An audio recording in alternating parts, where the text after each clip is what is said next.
안녕하세요. 오늘부터 이제 할 내용은 이제 우리가 이 시중에 나와 있는 다양한 어떤 기술적 분석들이 있잖아요. 그죠? 우리가 매매를 할 때 차트를 안 본다, 차트를 안 본다, 차트 중이다 하겠지만은 결국에는 이제 거래량을 보든지 캔들을 보든지 저항지를 보든지 해서 선을 끄든지 해서 어떤 차트의 특정 요소를 결국에는 자기 어떤 경험을 기반으로 보고 들어갈 수밖에 없다는 거야. 눈 감고 매매한 게 아니잖아요. 그죠?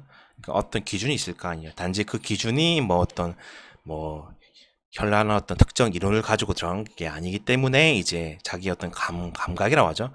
나는 이제 머릿속에 이런 감이 있고 이런 캔들이 있거나 이런 그림이 나오면 이렇게 했었다에 대한 그 경험이 있으면은 그 경험 기반으로 들어가기 때문에 자기는 어떤 차트를 안 배워도 이제 수익을 잘 낸다 이렇게 말한단 말이에요. 결국엔 그 경험이란 것도 이제 거의 대부분 캔들이라든지 거래량이라든지 아니면 거의 대부분 매물대 분석하는 걸 기반으로 들어갈 거예요. 그죠? 혹은 이제 차트를 많이 보고 이제 익혔기 때문에 이런 흐름 다음에 이름이 나왔다는 걸 알고 있기 때문이죠. 이제 근데 처음 이제 매매를 하거나 입문을 하는 사람들은 그런 경험들을 이제 체화시키거나 할 때까지 굉장히 이제 시행착오라든지 시간이 많이 걸린단 말이에요. 당연한 거죠, 그죠? 그리고 시중에 나와 있는 다양한 어떤 기술적 요소들이 있단 말이에요. 누군가는 캔들을 가지고 매매할 것이고, 그죠? 누군가는 이제 이평선, 볼린저 밴드, 그다음에 피보나치, 그다음에 하모닉 패턴, 그다음에 와이커프는 특별 패턴이라기보다는 어쨌든 현상이기 때문에 거래량, 그다음에 패턴, 그다음에 추세선, 매물대 분석, 매물대 저항 지지, 아니면은 특정 현상, 마냥 스탑헌팅이라든지 특정 시간대 움직임 이런 것들 통해 가지고 보통 매매를 한단 말이에요. 그죠? 이런 것들이 이제 개별적으로 보면은 굉장히 많아 보이는데, 그죠? 그래서 하나씩 다 배워 나가가지고 체화가 된다면은 이제 모든 게 한 번에 다 보이죠. 그래서 지금 이제 어 부터 이제 해 나갈 건 뭐냐면은 이 모든 지중에 이제 나와 있는 이 법들을 이제 제가 하나의 책, 하나의 강의로 다 압축했어요. 한 200, 300권 정도 되는 이제 시중에 나와 있는 다양한 법들을 이제 하나의 책과 하나의 강의로 다 압축했기 때문에 하나만 알면은 모든 걸 다 할 수 있게끔 이제 했죠. 근데 저도 어쨌든 이 많은 것들 중에서 제일 중요하다 생각하는 건 뭐냐면은 결국엔 저항과 지지고 거기에 플러스 엘리어트 파동이에요. 이게 우리가 패턴 가령 어떤 이평선 매매를 하더라도 이 소파동 부분을 할 수 있으면은 파동 그러니까 엘리어트 파동 플러스 이평선 매매를 하더라도 그죠? 어떨 때는 이평선 지켜지고 어떨 때는 깨지잖아요. 그죠?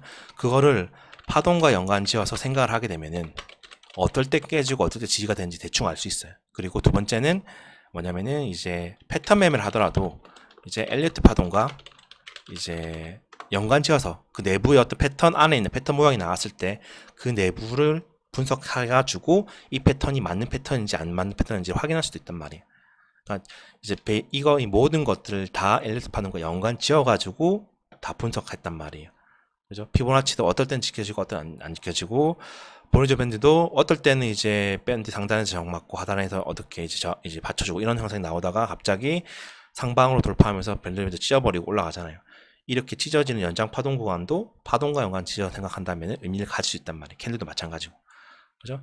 그래서 모든 것들을 파동과 연관 지어 생각하면 확률이 굉장히 높아져요.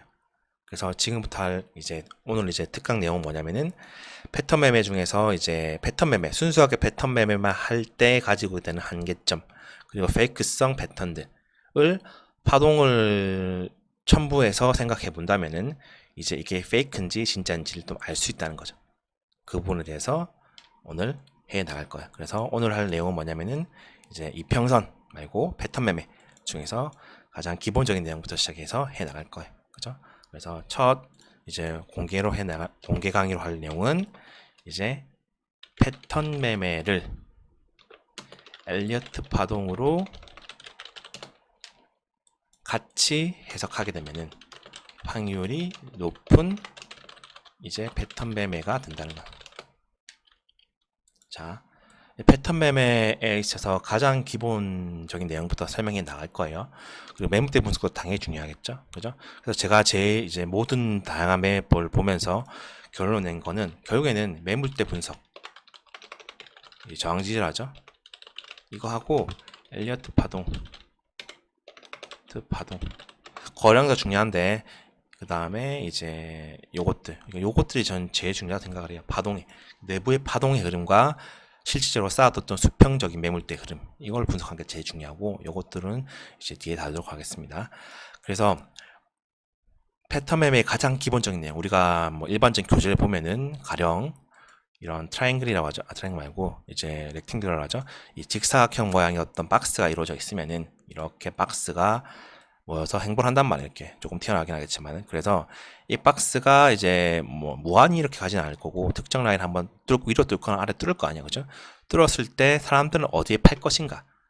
일반적으로 마냥 그냥 이게 습관이 들어있단 말이에요. 샀을 때 사면 팔고 사고 팔고 계속 반복하던 습관이 오랫동안 지속이 되기 때문에 사람들이 길게 홀딩을 하지 않아요. 그래서 일반적으로 뚫었으면은 일단은 지속할 수도 있겠다는 생각하겠지만, 습관이 있기 때문에 1차적으로 보통 요 레벨이죠. 이 박스에 같은 크기만큼 위치 부근에 오면은 팔아요. 일반적으로 이게 요만큼의 크기라고 하면은, 그죠? 요만큼 크기라면은 이것과 같은 크기 위치 부근에 오면은 이게 2배의 크기가 된 거죠. 그래서 파는 거예요. 가령 여기가 1,000원에서 2,000원 사이에서 만약에 행보를 했다고 치면은 이 안에서 뚫었어. 그럼 뭐 1,000원, 이게 이 간격이 1,000원이죠. 뭐 3,000원 부근에 오면 그냥 팔고 일단 다시 보자는 거예요. 이게 사니까 계속 떨어졌기 때문에 습관이 있어서 그런 거죠. 그죠? 이런 식으로 가상의 목표치라고 하죠. 사람들이 어떤 특정 박스에서 행보를 하다가 뚫고 갔을 때, 이건 내려갈 때도 마찬가지. 만약 내려갔다 치면은 한 번 더 떨어지면, 만약 숏 포지션 들어갔다고 치면은 여기서 뭐 1,000원 더 떨어졌으면 팔게 되는 거죠. 이렇게 특정 박스의 크기를 가령 A라고 가정을 한다면은 그 크기만큼 한 번 더 올라갈 수 있다. 이게 박스 이론이에요. 박스가 돌파되면은 그 박스와 같은 크기만큼 가상의 목표치로 가자. 꼭 거기에서 정을 맞는 건 아니지만은 거기까지 오면은 사람들이 팔 수 있다는 거죠. 박스 이론.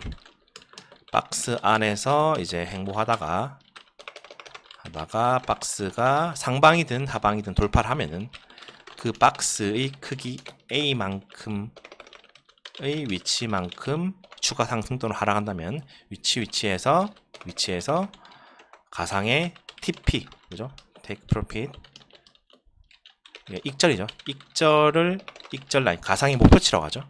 목표치를 TP라고 하는데, TP 위치에서 사람들이 팔기 시작한다는 거죠. 그런 위치가 중요하죠. 왜냐면 사람들이 팔라는 위치를 막연하게 정해둔 게 아니라, 만약에 이런 이론적인 근거를 가지고 이제 잡아두면은 거기서 정을 맞을 수 있다는 거죠. 2배 위치만큼. 맞죠?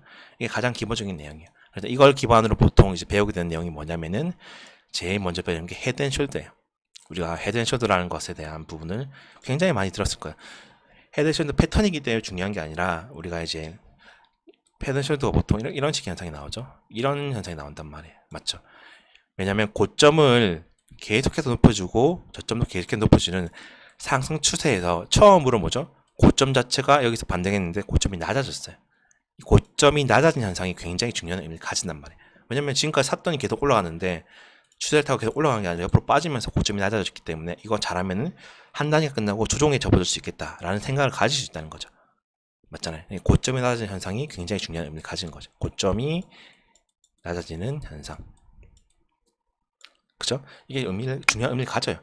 그 모양이 한정되는 것도 아니지만은, 일반적으로 만약에 이런 식의 모양을 가진다면은, 여기가 이제 사람 머리라고, 여기 왼쪽 어깨, 오른쪽 어깨라고 하잖아요. 그죠? 여기를 왼쪽 어깨를 H, S, 숄더죠. 그리고 머리를 H, 그리고 오른쪽 어깨를 S라고 하잖아요. 그죠?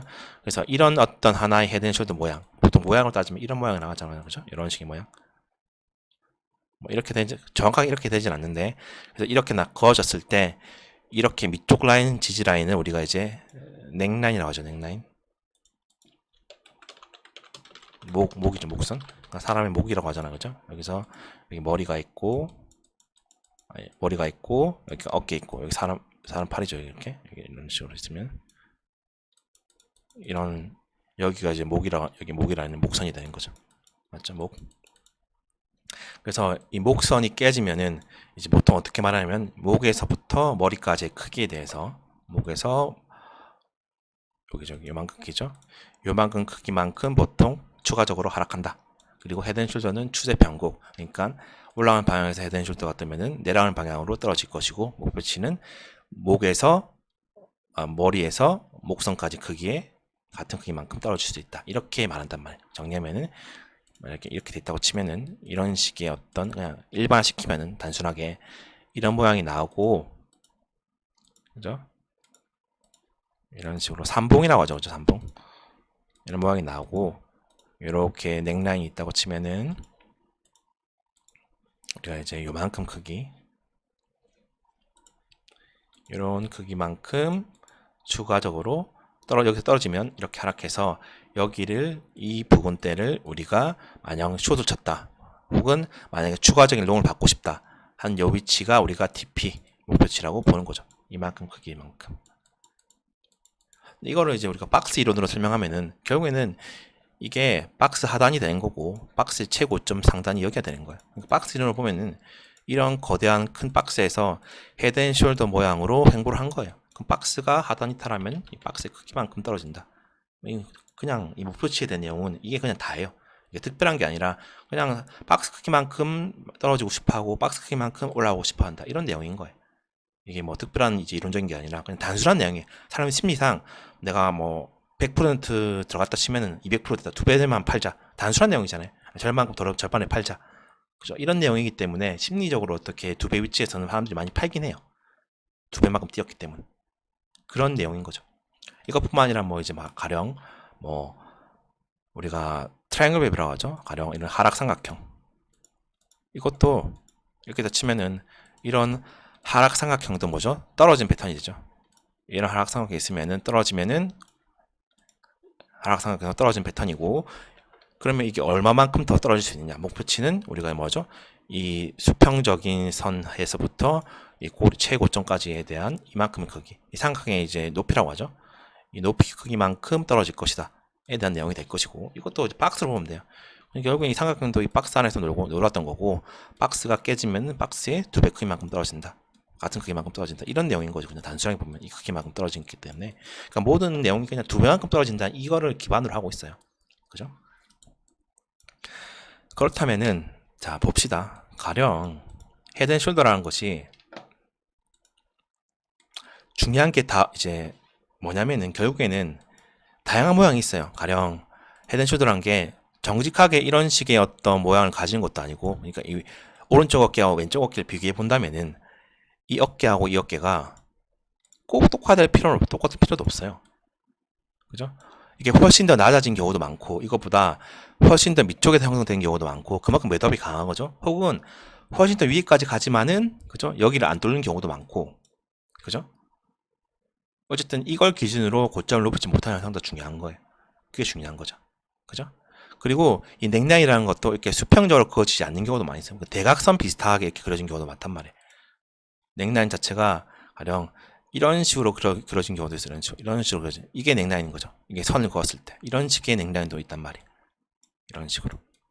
보통 이런 경우에 박스를 만들 때도 이걸 기준으로 봤을 때 이렇게 이런 식으로 해서 이렇게 줬죠.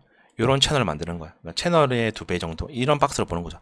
이런 박스가 밑으로 두 배가 되기 때문에 이런 식으로 해서 이 레벨이 이제 TP가 될 수 있는 거죠. 이 선 자체가. 이런 식으로 봐야 되겠죠. 약간 비스듬한 모양도 나올 수 있다는 거죠. 그럼에도 이 헤드앤숄더가 중요한 이유는 어찌됐든 뭐죠? 이 최고점이라고 할 수 있는 이 부분에서 매도압이 강했기 때문에 사람들이 어떤 현상들, 여기에 깃들어 있는 현상들을 보고, 이건 현상 분석에서 말씀드릴게요. 여기 깃들어 있는 현상을 보고, 아, 이거 당장에 고점을 뚫지 못하겠다 해서 그 직전부터 매도압이 나오기 때문에 고점이 낮아지는 거예요. 맞잖아요. 여기에 뭘 보고 사람들이, 아, 이거 못 들어가겠다에 대한 부분은 이제 뒷부분에서 다 다루고 있고, 그러니까 도대체 뭘 보고 여기 사람들이 숏을 킬까? 올라오고 있을 때. 그게 있을 거 아니야. 그죠? 단순하게 치는 게 아니라. 뭐, 거래량, 캔들, 이평선, 파동, 이런 걸 보고 들어간단 말이에요. 그것들에 대한 부분은 이제 복합적인 강의에서 다 다룰 거고. 그죠? 여기서 뭘 보고 들어갈 것인가. 어쨌든 봐고 들어가서 고점 높이지 못했다고 치면은 결국에는 추가를 할 수밖에 없다는 거죠. 맞죠? 이해하시겠죠? 그리고 떨어진 다음에 뭐 일반적으로 떨어진 다음에 수수는 또 다양해요. 근데 이것만 가지고 매매하기엔 굉장히 이제 애매하죠. 왜냐면은 그래 좋다. 내가 이게 어쨌든 떨어졌는데 그죠? 떨어졌어. 그래서 여기 두 배 위치에서 뭐 쇼도 같이 익절했어. 아 잘했어. 나쁘지 않아요. 근데 이게 여기서 매수를 받을 수 있을 것인가에 대한 부분을 고민해야 되는 거죠. 보통 추세가 지속이 되면 여기서 멈춘 다음에 반등했다가 또 떨어져요. 매수 받으면 안 될 자리일 수도 있다는 거. 완전히 추세가 변곡이 되어버리면 이런 부분 도대체 어떻게 할 수 있을 것인가. 우리가 만약에 파동이나 이런 거 아무것도 모르고 그냥 책을 봐서 패턴 매매법 헤드앤숄더 패턴에서는 내려가는 패턴이 다 완성되면 목표치는 2배이다. 이것만 가지고는 안 된단 말이야. 말 그대로 헤드앤숄더는 추세가 전환이 되는 패턴 맞아요. 그리고 고점 부분에서 보면은 거의 대부분 이런 현상이 나와요. 그러면 잘못했다가 여기 패턴 2배 위치에서 롱 잡았다가 밀려버릴 수도 있는 거죠. 그럼 우리가 파동을 모르면은 패턴 매매도 말 그대로 동전의 양면 중에서 한 면만 알고 있는 거예요. 둘 다 알아야지만이, 파동을 알아야지만이 우리가 이제 이걸 들어갈지 말지 혹은 단타로 치고 빠질지를 알 수 있단 말이에요. 그리고 이것도 많이 보셨을 거예요. 가령 올라가다가 이런 비슷한 모양을 만들었어. 그래서 나는 이거 숏이다 하고 숏을 쳤어요. 근데 올라가 버린 거예요. 그러니까 패턴 매매만 가지고 안 된 게 뭐냐면은 헤드앤숄더 모양을 만들어 놓고 올라가 버려요. 이런 식으로 헤드앤숄더 모양을 여기서 만들어 놓고 올라가 버린 거야. 또 있죠? 여기서 떨어지다가 역캐시를 만들었어. 그죠? 여기 매수밖에 하다가 또 떨어져 버려. 역캐시를 만들고 떨어지는 거죠. 또 뭐 있죠? 올라가다가 여기서 쐐기 만들어요. 상승 쐐기는 어쨌든 결과물은 하락 형태다. 이렇게 하고 이렇게 올라가 버려요. 맞죠? 내려가는 것도 있지만 올라가는 경우도 있어요. 이런 것들도 이제 다룰 거예요. 왜 올라갈지 내려갈지에 대한 판단은 결국에는 이 내부 파동의 분석과 거래량 분석에 있어요. 내부 파동의 분석. 그리고 거래량 분석에 의해서 알 수 있다는 거죠. 그걸 모르고 단순하게 선을 그어보니까 쐐기 모양이 잘 그려졌다. 그러니까 이거는 하방이다. 이렇게 하면 안 된다는 거죠. 단순하게. 헤드앤숄더 떴다. 그러니까 패턴이니까 목표치 2배다. 나 잘한다. 여기서 이제 익절해야겠다. 뭐 숏 잡아서. 근데 올라가 버린 거죠. 이 내부의 파동을 분석하고 거래량 추이를 분석하지 못한다면은 우리가 이제 속을 수 있다는 거죠. 그죠? 그래서 이번 첫 시간에 배울 내용은 이제 헤드 앤 숄더 패턴에 관한 부분을 한번 배워볼 거예요.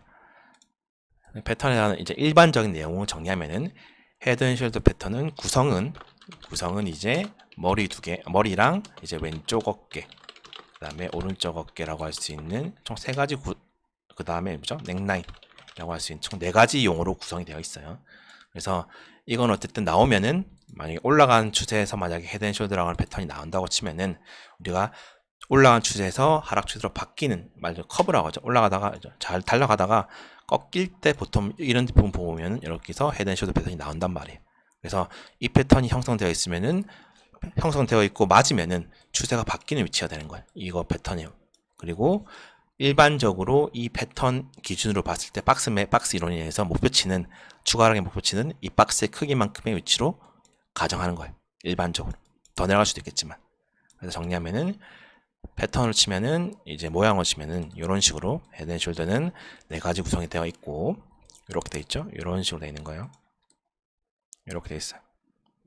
이렇게 되어 있고 여기서 이 위치를 이제 왼쪽 어깨라고 하고 왼쪽에 있죠. 그 다음에 여기를 머리라고 머리 헤드 숄더 여기를 오른쪽 어깨 숄더라고 하는 거죠. 그리고 여기서 보면은 이 언저리에서 받쳐주는 물량 있죠. 여기서 추가적으로 상승했던 이 받쳐주는 물량 언저리 이 부분대 라인을 우리가 뭐냐면은 목선 이제 넥라인이라고 하는 거예요. 넥라인 그죠? 그리고 이 패턴이 만약에 올라간 추세에서 조건이 충족된 다음에 패턴이 완성되면은 보통 넥라인에서 머리까지 크기 그러니까 박스죠. 이만큼 박스의 크기의 2배 정도 위치까지 부분과 꼭 거기 정확하게 잘 필요 없이 그 언저리까지 이 크기만큼의 추가적인 하락을 최소한 할 수 있다는 것이 이 헤드앤숄더 패턴의 가장 기본적인 내용인 거죠. 그죠? 그리고 요거를 이제 뒤집으면 뭐죠? 이제 뭐 인버스라고 하기도 하고 이제 리버스라고 하기도 하는데 어쨌든 여기죠. 뒤집은 거죠. 헤드앤숄더 요거를 뒤집은 모양이에요. 뒤집은 모양인데 이건 바닥에서는 이제 뭐죠? 떨어지다가 이제 이런 식의 현상이 나와서 이렇게 추세가 바뀐다. 이거 보면 뒤집으면 되죠. 뒤집은 헤드앤숄더 패턴. 여기 왼쪽 어깨, 머리 오른쪽 어깨. 그래서 이런 패턴이 나오면 추세가 이렇게 떨어지다가 반전이 될 수 있다. 그래서 요만큼의 크기에 대해서 이게 넥라인이 되겠죠. 요만큼에 대해서 2배 미친 만큼 올라가 볼 수 있다. 이게 TP가 된다. TP는 목표치. 이게 가장 기본적인 내용이란 말이에요. 맞죠? 근데 이게 페이크가 굉장히 또 많이 나와요. 성공한 경우하고 페이크가 된 경우를 이제 알려면은 이제 거래량하고 거래량 플러스 뭐죠? 이게 흘러가는 거래량 추이하고 여기서 여기까지 흘러가는 거래량 추이하고 그 다음에 이 내부의 파동의 구성을 봐야지만이 우리가 이게 패턴이 페이크인지 아닌지 알 수 있단 말이에요. 페이크 패턴이면 보통 이렇게 된 숄더 만들고 숏 모으기 만들고 이렇게 올라와 버려요. 이렇게. 여기가 이제 커버링 라인이 되기 때문에 떨어지면 받쳐주고 이렇게 올라가는 패턴으로 오히려 여기가 이 레벨이 오히려 매수 타점이 되는 거죠. 그죠? 그래서 떨어지는 그죠? 정방향의 어떤 헤드앤숄더 패턴이 완성이 된다면 보통 내부의 구성이 어떻게 되냐면 일반 첫 번째 패턴은 뭐냐면은 헤드앤숄더 패턴 자체가 이렇게 구성이 되는 경우예요. 그러니까 이 부분이 왼쪽 어깨로 해석이 되고 이 부분이 뭐죠? 넥라인의 이제 기준점이 되는 거고 여기가 머리가 된 거예요. 그래서 이때부터 중요해요. 여기서부터 떨어질 때, 떨어질 때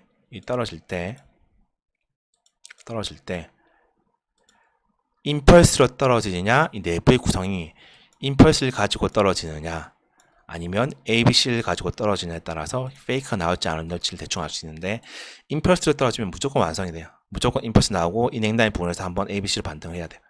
이 넥라인 때 부분, 이 직전 저점 부분 때에서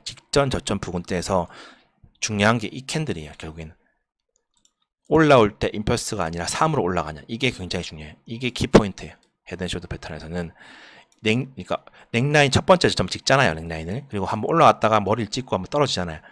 떨어졌을 때 이게 중간에 3이어도 상관이 없는데 이 중간에 3이어도 상관없는데 넥라인 부분에 왔을 때 올라가는 파동이 임펄스가 아니면은 이거는 통계적으로 보면은 70에서 80% 이상 헤드앤숄더 패턴이 완성되는 거야. 그래서 내려간다는 소리예요. 결국엔 무슨 말이냐면 여기서 이 내부의 구성 최고점 찍고 떨어졌을 때 이 첫 번째 기준점 기준으로 봤을 때 여기 아마 바로 안 깰 거예요. 요 넥라인으로 가정할 수 있는 매물대에서 이 올라간 요 파동, 요게 3으로 끝나고 다시 떨어지고 있으면 돼요. 그러면 무조건 깨져요. 이해하시겠죠? 요게 3으로 끝나면 돼요. 3으로. 요게 제일 중요해요. 요 중간 파동, 넥라인에서 이제 튀어 오른 파동이 ABC로 끝나면 이 패턴은 해숄이 맞을 가능성이 매우 크고 그 다음에 넥라인을 깨고 내려간다. 이렇게 보시면 돼요. 이 선을 깬다는 소리죠. 여기 추가를 한다는 소리. 여기서 결국엔 큰 흐름상으로 보면은 결국에 어떻게 되죠? 이게 여기서 ABC가 뜨면 무조건 한 번 더 빠진다는 소리예요. 그러니까 여기서 ABC 끝나고 떨어지고 있다면 숏도 쳐서 추가까지 가져갈 수 있다는 거죠. 이게 제일 중요한 내용이에요. 그죠? 여기서 3으로 가도 이게 최고점에서부터 헤드 위치에서 3으로 떨어져 상관이 없어. 이러면 333으로 떨어지는 거고 333으로 떨어지는 거고 이건 무조건 한 번 떨어지면 추세가 다시 올라가겠지만은 이게 임펄스로 떨어지면은 지속성이 있기 때문에 더 크게 떨어질 수 있어요. 보통 그러면은 이 넥라인의 저항을 맞고 또 떨어져요. 이해하시겠죠? 중요한 건 뭐죠? 요거예요. 이 넥라인에서부터 올라가는 파동이 ABC로 끝나면은 이거는 무조건 최소한 한 번은 떨어진다는 소리예요. 이해하시겠죠? 정리해 볼게요. 임펄스 구조, 이런 구조 속에서 제일 많이 나오는 게 헤드앤숄더예요. 여기에서 이런 파동이 이렇게 찍었어요. 그러면은 여기서 요 사파 끝점, 보통 처음에 떨어질 때 안 깬단 말이야. 저점 지키는 현상이 크기 때문에 이 언저리야. 이 언저리까지 한번 추가적인 하락을 해요. 여기가 넥라인을 가정해 봅시다. 넥라인, 그죠? 그리고 떨어졌어요.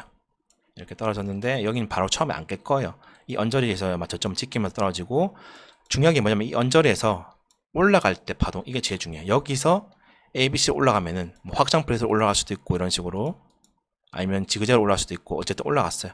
올라가고 그리고 보통 매물대 기준으로 보면 여기 저기 왼쪽 어깨 매도가 진짜 강해. 그러면은 보통 이 부분보다 약간 밑쪽에서 끝나고 보통 낮으면 더 확률이 커진 거고 낮은 위치에서 조금이라도 이 언저리 조금 더 높이려는 시도를 해요. 스탑을 다트려고. 어쨌든 이 언저리에서 끝나고 그죠? 이런 구조 요게 중요하죠. 여기서 넥라인에서 튀어오르는 라인에서 두 번째로 튀어오르는 파동이 ABC로 끝나면 이 파동은 결국 넥라인을 깨고 추가 하락할 가능성이 크다는 거예요. 이렇게 되면은 이 파동은 이걸 깨고 밑으로 갈 가능성이 통계적인 수치를 살펴보면 70% 80% 이상이 돼요. 그러니까 확률적으로 굉장히 높은 확률이 되는 거예요. 추가 하락의 가능성 이렇게 끝나면 목표는 당연히 이제 뭐 일반적인 어떤 요거의 2배만큼 잡아도 되고 아니면 여기 매물대 분석해서 들어가면 또 되겠죠. 요 매물대 분석하는 거는 매물대 강의를 보시면 되고 그죠? 그래서 여기서부터 여기 바로 안 깨. 보통 저점 지키면서 올라왔기 때문에 저점 잘 안 깨려고 한단 말이에요. 지키고 올라갔을 때 ABC 끝나면은 그리고 이 매물대 근처에서 끝나면은 이거는 내려갈 가능성이 굉장히 크다. 요게 ABC인 경우 이게 중요해요. 그럼 두 가지 또 있어요. 이 상태에서 더 확률을 높여주면은 이 고점에서부터 내부 카운팅이 만약에 임펄스 요 머리에서부터 떨어진 파동 자체가 ABC로 떨어진다면은 이러면은 확률이 뭐죠? 90% 이상으로 넘어가요.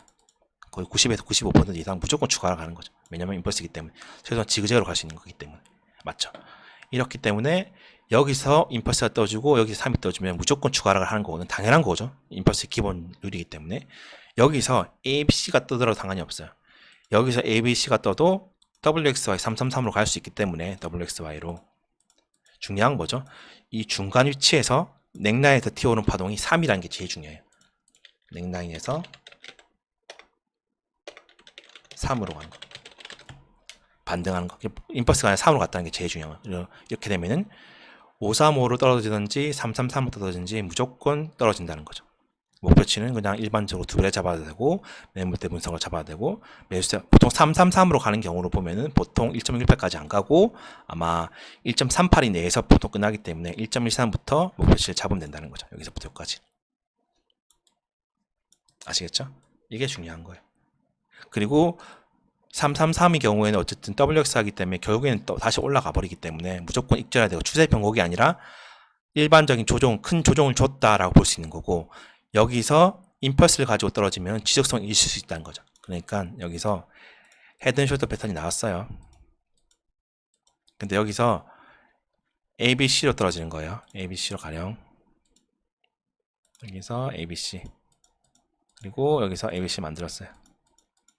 그래서 모양으로 따지면은 여기가 어깨, 여기가 머리, 여기가 어깨, 여기가 넥라인이에요. 그러면은 이거는 333으로 가기 때문에 그죠? 떨어질 때도 뭐 확장판으로 갈 수도 있고 이렇게 가요.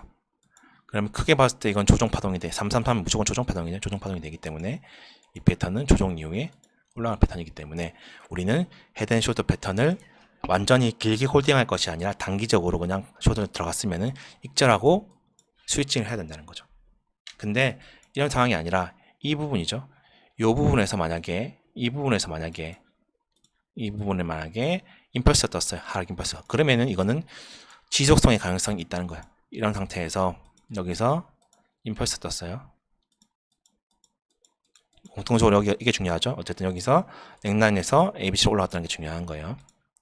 올라왔어요. 이거는 90% 이상 무조건 임펄스 떴기 때문에 무조건 하락이에요. 근데 이게 이 넥라인까지 지속성이 가진 경우는 보통 이렇게 하고 여기서 또 반등을 해요. 그럼 이게 1, 2, 1, 2로 계속 이어나갈 수 있다는 거죠. 파동 자체가 더 큰 하락을 계속 만들어 나갈 수 있는 지속성이 있기 때문에 이 레벨에서 만약에 이제 매수가 들어오더라도 이게 진짜로 매도압이 강한 경우에는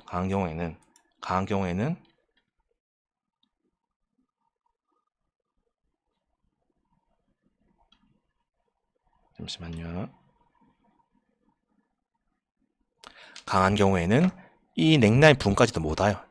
그리고 추가 하락을 해버린 거죠. 그러니까 만약에 여기서 숏을 잡았다면은 숏 포지션에 진입을 했다면은 우리가 길게 홀딩도 가능한 거, 지속성을 가지고 홀딩도 가능한 그런 패턴이 되는 거죠. 진짜로 추세가 전환이 돼버린 거예요. 그 기준은 여기서 임펄스가 떴을 때 그리고 여기에 3이 떴다는 거. 이게 굉장히 중요한 거죠.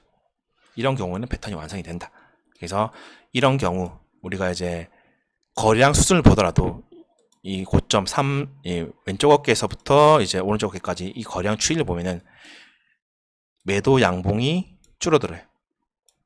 그리고 매수 양봉, 그 다음에 매도 양봉이죠. 매도 양봉의 크기는 점점 늘어나요. 빨간 색깔이죠. 빨간 색깔은 점점 늘어나는 경향을 보여줘요.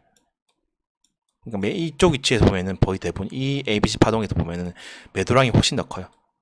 매수가 훨씬 좀, 만약에 100개의 매수를 가지고 올렸는데 떨어질 때는 200개까지 떨어졌다. 이런 역전 현상이 나온다면은 이 패턴은 신뢰도가 더 커진 거죠. 거래량 추이는 당연히 떨어질 거기 때문에 이제 반등을 위한 목적이었던 거죠. 이 경우에는 매도량과 매수량의 크기를 비교했을 때 매도량이 훨씬 더 큰 추이를 보여줘요. 그러면 신뢰도가 훨씬 더 커진다는 거죠. 이해하시겠죠? 그래서 이런 성공할 패턴, 성공할 헤드앤숄더 패턴의 내부 구성을 보면은 정리해 보겠습니다. 보통 이런 식의 구조를 가진 경우에 다른 패턴도 있어요. 이건 뒷부분이 다를 거고, 지금은 만약에 3파 연장 패턴에서 나왔을 때 헤드앤숄더 패턴을 보면은 어떤 현상이 나오냐면은 1차적으로는 여기서 일단 박스 확장이 1.13에서 1.38 수준에 그쳐요. 그것도 이제 알 수 있고, 이건 이제 뒷부분이 다르고, 첫 번째 여기를 첫 번째 고점 S, 두 번째 고점 H, 그리고 여기서 떨어지는 이 패턴, 이 내부 구성이 임펄스이면은 이거는 반등했을 때 무조건 반등하고 추가 하락을 할 가능성이 크다는 거고, 그죠? 여기가 ABC가 나와도 여기서 이 두 번째 여기 뭐라고 할까요? 초록색 부분에서 여기서 ABC가 나오는 이 넥라인 부분 때, 넥라인 언저리에서 요 넥라인 언저리에서 여기서 ABC가 나오는 게 굉장히 큰 의미를 가져. 요게 패턴을 결정짓는 요소가 된다고 저는 생각을 해요. 요 ABC가. 아시겠죠? 요게 헤드앤숄더에서 요 넥라인 4파 부분째 찍고 올라갔을 때 요 ABC가 형성되면 우리가 패턴상 내려갈 가능성이 커지게 되는 거예요. 근데 여기서 뭐라고 했죠? 임펄스가 나오면은 90% 이상으로 무조건 떨어지는 거고, 여기서 ABC가 나오더라도 ABC가 나오면은 이거는 한 번 더 떨어지게 되면은 매수를 받아야 되는 거죠. 왜냐면 이거는 전체 추세에 대한 되돌림이고 WXY로 끝나고 이제 올라가는 패턴이기 때문에 여기서 올라갈 가능성이 크죠. 이런 패턴 WXY의 경우에는 보통 매수가 강하기 때문에 보통 이렇게 봤을 때 보통 1.68까지는 안 오고 1.38에서 1.2 수준이야. 1.38에서 아래 확장값 1.13에서 1.38이 수준에서 끝나면은 거기가 바닥이 될 가능성이 굉장히 크다는 거죠. 근데 어쨌든 패턴이 완성되고 추가 하락을 했다는 부분에서는 동일하죠. 이만큼 부분에서 이만큼 비슷한 언제까지 떨어졌다는 건 동일하지만은 이게 이 이후에 올라갈 수 있다는 거죠. 패턴은 이미 여기서 실현이 된 거예요. 조정 파동에 의해서. 그리고 올라가는 거죠. 근데 여기서 만약에 이 노란색 부분에서 임펄스 떴다. 그러면은 지속성이 있을 수 있다는 거죠. 임펄스 떴을 때는 보통 계단식으로 초반에는 이 하락 초반에는 계단식 하락을 굉장히 많이 해요. 무슨 말이냐면은 여기서 임펄스 나오잖아요. 그죠? 그리고 여기서 만약에 넥라인 있다 치고 여기서 ABC를 반등을 했어요. 그것부터 추가 하락을 하잖아요. 그러면 이게 매수 심리상 또 이것도 ABC로 끝나겠다에 대한 심리가 있기 때문에 또 매수가 들어와요. 그럼 보통 이렇게 또 반등을 해요. 근데 반등의 높이가 ABC로 그치는 거죠. 그 넥라인 이 언저리까지 직전 이 고점을 못 뚫지만은 또 ABC를 반등한 다음에 또 임펄스 떨어져요. 이렇게 지속성이 있으려면은 여기서 임펄스 나는 경우가 많다는 거죠. 이러면 굉장히 큰 헤드앤숄더 패턴이 나는 거죠. 이거 잘하면 이렇게 떨어질 수도 있기 때문에. 이해하시겠죠? 그래서 1번 위치와 2번 위치, 여기 1번 위치를 할게요. 1번 위치와 2번 위치에서의 내부 구성을 계속 보라는 거예요. 1번 위치하고 2번 위치에서. 그럼 패턴이 완성이 될, 여기 1번 위치를 할게요. 이 위치하고 요 위치, 2번 위치. 요 1번 위치하고 2번 위치. 여기서의 내부의 구성이 중요한데 2번 위치가 어쨌든 ABC가 되면은 우리가 어쨌든 간에 요 4파 끝점을 깰 가능성이 70% 이상이 되고, 이게 3이 되면 2번 위치에서 ABC가 나오면 깰 가능성이 이제 70% 이상 되고, 근데 그때 1번 위치를 봐야 돼. 1번이 ABC냐 임펄스냐에 따라서 만약에 ABC다 그러면 어쨌든 한 파동 더 빠지면 그냥 익절하고 나오고 쇼도 쳤으면은, 임펄스면 지속성이 있을 수도 있다. 그러면 여기서 답을 잡고 홀딩해도 된다는 거죠. 이게 정방향이에요. 3파 연장 패턴에서. 두 번째는 그런 페이크 패턴이 뭐냐면은 이런 거죠. 헤드앤숄더 만들고 올라가 버린 거예요. 이런 경우의 특징이 뭐냐면은 올라가다가 그죠? 올라가다가 이게 조정 주고 그 다음에 인버스 줬어요. 여기서 인버스 나온단 말이에요. 맞죠? 아까랑 똑같아요. 어쨌든 뭐 3, 4로 가정할 수 있겠죠. 가정해서 여기 왼쪽 어깨로 가정하고 여기를 오른쪽 어깨로 가정해요. 여기 넥라인 부분 따라 가정합시다. 중요한 게 뭐냐면은 이 고점에서 이 상태에서 여기서 ABC로 떨어져요. 일단 ABC 떨어진 거 상관없어. 근데 여기 중요한 게 뭐냐면 저점을 안 깨고 여기서 임펄스로 올라가요. 임펄스로 이 부분 때까지 가요. 이게 중요한 거예요. 이 차이가 있어요. 이해하시나요? 이 경우에는 보통 이제 뭐 한 단위가 끝났다고 해도 이 정도 수준의 조정을 끝난 경우도 있고 아니면은 요 임펄스가 가령 어떤 연장 파동의 1파가 되고 요게 2파가 되고 요게 3의 1파가 되고 그럼 뭐죠?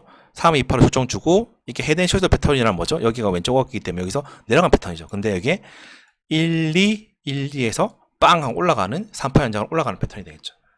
이 박스에 최소한 이 경우는 이제 2배 위치까지 가능하죠. 최소한 이게 3파이기 때문에 1.618까지는 확장 가능하기 때문에. 그래서 이 부분이 중요한 게 뭐죠? 이 부분이에요. 이 부분. 이 부분에 봐야 돼. 모양이 그렇게 떴다 해도 여기서 임펄스가 떠주면은 우리는 겁을 아무리 많이 줘도 올라간다는 거예요. 차이점 이해하시겠죠? 1번 자리와 2번 자리 보는 거예요. 가령 이렇게 자 가다가 이렇게 만들고 이렇게 만들었어요. 여기까지는 똑같아. 그래서 넥라인 부분 때 보시면은 여기가 넥라인 부분이죠. 여기가 넥라인 부분 때예요. 떨어졌어.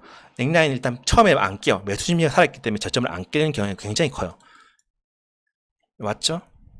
그리고 여기서 위치 분석할 때, 파동 분석할 때 여기에 제일 중요해요. 여기서 우리가 이런 모양이 떴을 때 인식 자체는 이렇게 인식하잖아요. 이렇게 인식하잖아요. 좀 헤드앤숄더 가능해 보이는데 해서 고점에 쇼 쳐야지 하려면은 여기서 일단 여기는 거의 대부분 임펄스가 떠 있을 거예요. 임펄스 떠 있어. 또 하나의 패턴이 더 있는데 이거는 이제 약간 확장 플랫형 또는 아니면은 이제 불규칙 패턴에서도 나오는 패턴이긴 해요. 이것도 설명드릴게요. 여기서 뭐죠? 요 위치 분석하실 때 어딨냐?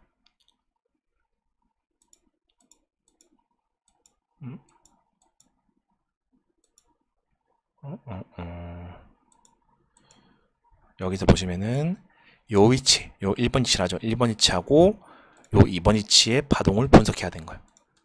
이해하시겠죠? 여기서 3이 나오면은 패턴이 내려가는 방향의 가능성이 70% 이상. 근데 페이크는 보통 여기서 임펄스가 나와요. 보통이 아니라 무조건 임펄스가 나올 수밖에 없죠. 여기서 임펄스가 나와요. 그러면은 모양으로 치면은 이 파동 구분 없이 모양으로 치면 이런 모양이 똑같이 이런 모양이에요. 똑같이 이런 모양. 이것도 그렇고 이것도 똑같은 이런 모양이에요. 보시면은 여기도 임펄스 떠 있고 그죠? 만약 여기서 뭐 여기도 ABC로 할게요. ABC로. 여기도 뭐 똑같이 ABC 해볼게요. ABC 그 다음에 여기서 ABC 그 다음에 여기서 ABC. 자, 파동이 없이 순수하게 모양만 따져보면은 이 모양하고 이 모양은 똑같아요. 똑같죠? 그래서 제가 이렇게 말한 거예요. 자, 이런 상태예요. 이런 상태. 이 내부 구성 없이, 파동 없이. 자, 이런 상태입니다. 자, 이거 똑같이 이런 상태입니다. 자, 왼쪽이 내려가나요? 오른쪽이 올라가나요? 똑같은 거예요. 근데 이거는 똑같은 패턴인데 이거는 올라가고 이거는 내려가요. 이게 패턴, 순수하게 그냥 패턴 매매만 가지고 매매하면 이제 겪게 되는 한계점이란 거죠. 어떨 때는 올라가고 어떨 때는 내려가는 거죠. 그러니까 똑같은 그림 주고 크게 봤을 때 이건 올라가고 이건 내려간다는 거죠. 근데 이제 내부 파동 구성을 봤을 때 이런 구조를 가지게 된다면은 이 패턴, 그러니까 이 출발점을 안 깨야 돼요. 절대로. 안 깬 경우는 이게 1파고 새로운 1파고 이게 2파고 다시 1이고 다시 2예요. 여기서 계속 깰 것처럼 겁을 줘요. 헤드앤숄더 내려간다. 그러고 나서 장대보로 한 번에 뚫고 올라가 버려요. 그러면은 이거는 3파기 때문에 이 첫 번째 머리 크기에 대해서 위쪽 방향으로 뭐죠? 위쪽 방향으로 이거는 무조건 1.618 이상으로 가버려요. 이상. 그래서 이 우리 헤드앤숄더 패턴의 역으로 올라가 버리면 보통 이 패턴의 2배 위치까지 위쪽 방향으로 이 박스가 2배 위로 터졌기 때문에 위치까지 올라갈 수 있다는 거죠. 1.618에서 2배까지 위로 올라가는 방향이 될 수 있다는 거죠. 이해하시겠죠? 1번 위치, 2번 위치에 대해서 2번 위치가 중요한 거예요. 2번 위치에서 임펄스가 뜨냐 아니면 ABC가 뜨냐 해가지고 패턴이 페이크냐 아니냐를 판단할 수 있다는 거죠. 이해하시겠죠? 가다가 정리해 드릴게요. 페이크 패턴은 올라가다가 이런 식의 모양이 떴어요. 그리고 우리가 이제 이런 모양이 떴을 때 이제 헤드앤숄더를 일반적으로 생각을 하게 돼요. 주제가 바뀔 때 헤드앤숄더는 거의 대부분 나오기 때문에. 그럼 우리가 넥라인 기준으로 봤을 때 이 넥라인이 안 깨진 게 중요해요, 일단은. 그리고 이 부분에 임펄스가 떠 있는지를 보는 게 중요해요. 이 패턴은 여기서 임펄스가 떠야 되고, 여기서 떨어졌을 때 이렇게 ABC가 떨어져야 돼요. 1번 위치에요. 1번 위치. 1번 위치에서 ABC가 뜨면은 우리가 어쨌든 이것만 가지고는 뒷부분이 패턴이 완성될지 안 될지는 모르는 거예요. 1번 위치 가지고는 확정 지을 수 없어. 2번 위치까지 봐야 돼요. 2번 위치. 공격적으로 들어가면 이제 여기서의 패턴을 봐야 되는 거죠. 2번 위치. 이 2번 위치에서 ABC가 나오는 게 굉장히 중요한 거죠. 무슨 말인지 이해하시겠죠? 요 2번 위치. 여기에서 보통 많이 반등을 하더라도 7, 8, 6은 이 비율상의 설명도 드릴게요. 비율상에서 설명드릴 건데 7, 8, 6 정도인데 여기서 여기 2번 위치에서 여기가 ABC가 뜨냐 임펄스가 뜨냐 가지고 패턴의 완성 여부가 결정된다. 2번 위치에서 ABC가 뜨면 이거는 해쇼리 완성돼서 넥라인 밑으로 내려간다. 이거는 이제 WX가 되겠죠. 333. 그죠? 근데 2번 위치에서 임펄스가 뜨면은 이 패턴은 페이크 패턴이다. 2번 위치에서 임펄스가 완성되면은 이거는 페이크죠? 헤드앤숄더가 되고 위로 1.618에서 2.0까지 상승할 수 있게 된다는 거죠. 이해하시겠죠? 요게 중요한 거죠. 이해하시겠죠? 그래서 뭐 사례들 한번 볼까요? 이게 올라가 있는 연장 파동 도중에 보통 많이 나온단 말이에요. 연장 파동 도중에. 이거 말고 어디까지 올라가는 거야? 한번 봅시다. 가령 여기 한번 볼까요? 여기 괜찮은데 헤드앤숄더가 완성된 경우하고 완성되지 않은 경우 또 거래량도 설명드리면 거래량 보면은 이 헤드앤숄더에서 이것도 파동이 만약에 카운팅하기가 애매해. 그럼 특징이 뭐냐면은 여기서 여기로 갈수록 거래량 추이가 뭐 전체적으로 감소하는 경우도 있지만 그 감소하는 것보다 중요한 게 뭐냐면 양봉하고 음봉의 비율을 보는 거예요. 그래서 양봉보다 음봉의 비율이 뒤로 갈수록 아마 양봉이 이만큼 가지고 올라왔어요. 근데 점점 작아지기 시작하는 거야. 점점 더 작아진 경향을 보이거나 그 말이 뭐죠? 매수가 줄어들고 그 다음에 점점 매도는 점점 커지는 거예요. 그건 뭐죠? 팔기 시작한 거예요. 팔면서 파동만 그려진 거예요. 결국에는 이것도 겨우 뭐죠? 이런 현상이 나왔다. 그러면 내려가면서 큰 거죠. 그래서 파동 카운팅과 거래량 추이를 동시에 충족한다면 근데 이게 올라간 경우에는 매도량이 크게 안 나와요. 오히려 매수량은 거의 비슷한 수준이나 큰 수준을 유지한단 말이에요. 특별히 어떤 매도량이 크다라는 느낌을 많이 못 받아요. 비슷한 수준이 그러면 보통 올라가요. 또 이해하시겠죠? 이렇게 거래량 추이 가령 여기 한번 봅시다. 여기도 뭐 좀 다르긴 한데 어찌 보면은 꼬리를 다 빼고 생각하면은 여기서 한번 물량을 모았잖아요. 그리고 한 번 더 물량을 모았어. 그럼 떨어지잖아요. 이렇게 떨어져요. 맞죠? 근데 여기서 올라가는 파동을 만들고 이렇게 중요한 게 뭐죠?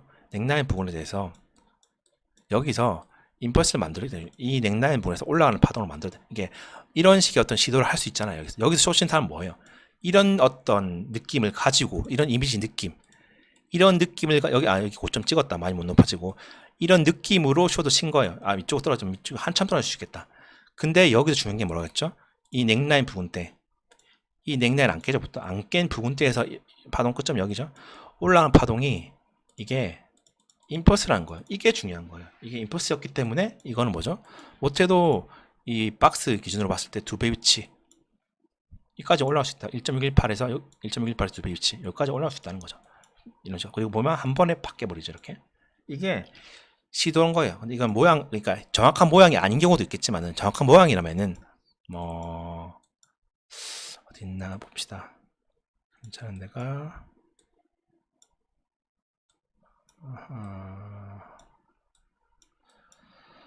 괜찮은 곳을 한번 찾아봅시다.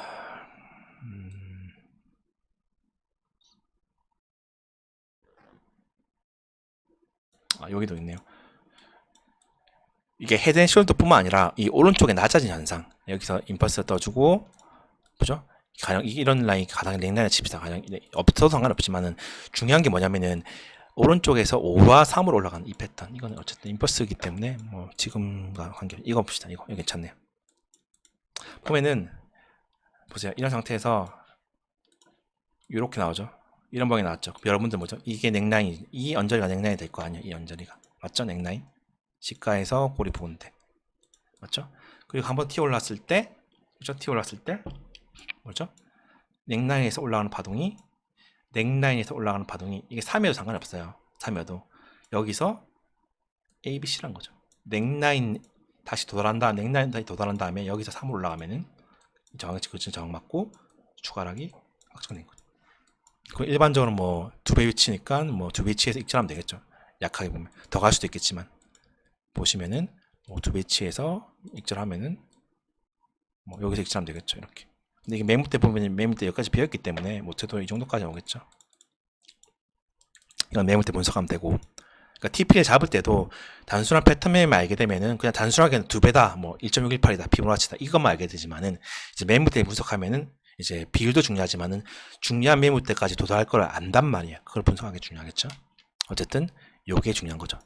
1번 위치, 2번 위치에서 2번 위치에서 3으로 나왔다는 거. 여기가 만약에 여기가 우리가 1번 위치죠. 1번 위치 3으로 떨어졌죠. 2번 위치 또 3으로 떨어진 거. 2번 위치에서 ABC가 왔다는 게 굉장히 중요한 거죠. 인버스가 아니라 ABC가 왔다는 거. 확장 플레이 형태로.